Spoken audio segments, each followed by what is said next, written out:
Hi Freya, here's tonight's story. It's called Mrs. Simpkin's Bathtub. Are you aware, said Mr. Simpkin to Mrs. Simpkin one morning, that the bathtub's halfway down the stairs? How very inconvenient, said Mrs. Simpkin. Going to have a look. How long has it been there? I have no idea, said Mr. Simpkin. It was in the bathroom when I went to bed last night, and now it's here. So it must have moved when we were asleep. Well, we shall just have to make the best of it, said Mrs. Simpkin. Will you bathe first, or shall I? I will, said Mr. Simpkin bravely. He stepped into the bathtub. It wobbled a bit at first, but it soon settled down. Mrs. Simpkin fetched the soap and towels, shampoo and bath salts, and arranged them nicely on the stairs. There, she said, it doesn't look too bad now.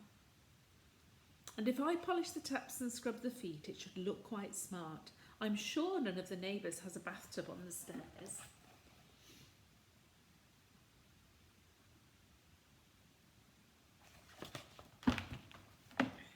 Mr. Simpkin said she was probably right. After a day or two, they hardly noticed the bathtub was there at all. It didn't really inconvenience them to squeeze past it when they went upstairs, and the landing smelt so pleasantly of bath salts that Mrs. Simpkin began to feel quite happy about it. She invited the lady next door to have a look, but the lady next door said that she didn't approve of these modern ideas. One morning, Mr. Simpkin went to have his bath. "My dear," he cried, "come and see. The bathtub's gone." "Gone?" cried Mrs. Simpkin, leaping out of bed. "Gone where?"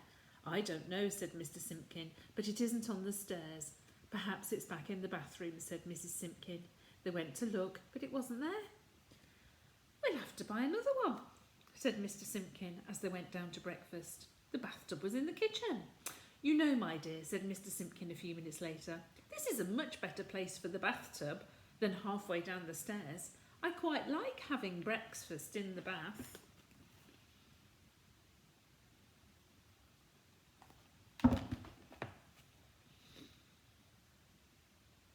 "Yes," agreed Mrs. Simpkin, "I quite like it here too.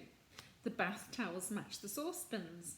"That's a very good point," said Mr. Simpkin. One day, Mr. and Mrs. Simpkin went downstairs to find that the bathtub had moved again. It was in the living room, sitting snugly before the fire.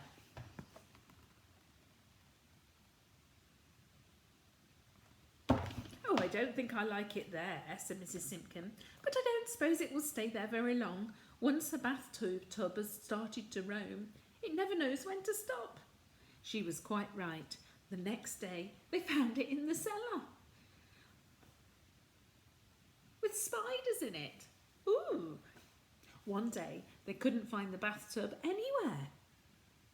"What shall I do?" cried Mrs. Simpkin. "It's my birthday, and I did so want to use that lovely bubble bath you gave me."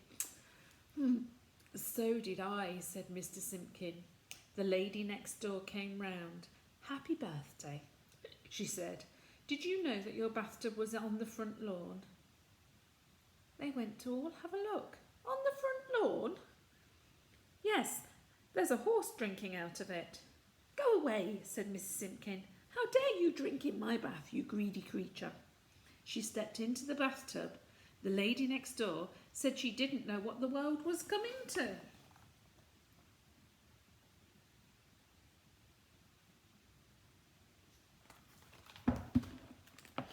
And she went home and locked herself indoors. As the bubbles floated down the street, lots of people came to see what was going on. They were very interested. They leaned on the fence and watched. They asked if they could come again. One day, when there was rather a chilly wind about, they found the bathtub in the greenhouse. Everyone was very disappointed. "My dear," said Mr. Simpkin a few days later, "do you happen to know where the bathtub is today?" "No," said Mrs. Simpkin, "but today's Tuesday. It's often in the garage on Tuesdays." "It isn't there today," said Mr. Simpkin. "I've looked everywhere."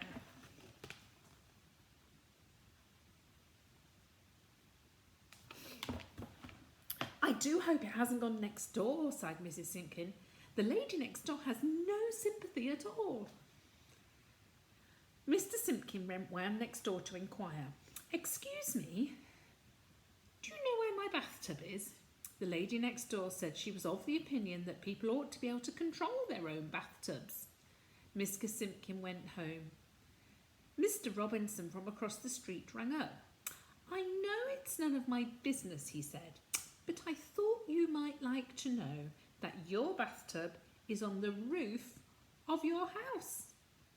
Mr. Simpkin went up to take his bath. All the people cheered. The bathtub seemed to like being up there because that's where it stayed. The people in the street had a meeting in Mr. Simpkin's greenhouse. They decided to have their bathtubs on the roofs of their houses too, all except the lady next door. She preferred to take a shower.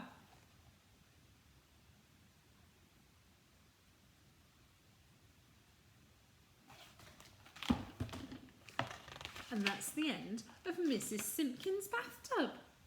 Now, Freya, does your bathtub go for walkabouts, or does it stay in the same place? What do you think? I think yours always seems to stay in the same place when I'm there. Anyway, it's bedtime now.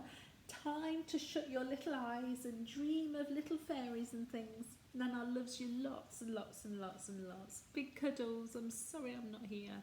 Love you loads. Bye-bye, Nana. Bye-bye, Freya.